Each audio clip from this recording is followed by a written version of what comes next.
Hey there, tired of remembering monthly due dates and risking a late fee? Setting up autopay for your Chase credit card bill ensures you're never late, protecting your credit score and your wallet. Welcome back to Guide with Samuel. Here's the simple way to set it up.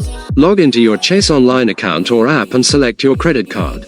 Go to Payments or Manage Payments and choose Set up automatic payments. You'll link your Chase checking account or another bank account, then choose what to pay, the minimum payment, the statement balance, to avoid interest, or a fixed amount. Select your payment date, review, and you're done. My crucial pro tip: even with autopay, review every statement. Autopay handles the payment, but you should still check your monthly statement for fraudulent charges, errors, or to track your spending habits. It's a critical safety and budgeting practice. That's how you automate financial responsibility and gain peace of mind. Do you use autopay for all your bills, or are you selective about it? Share your approach below. If tips that automate your finances help you, subscribe. Thanks for watching. I'm Samuel, and I'll see you next time.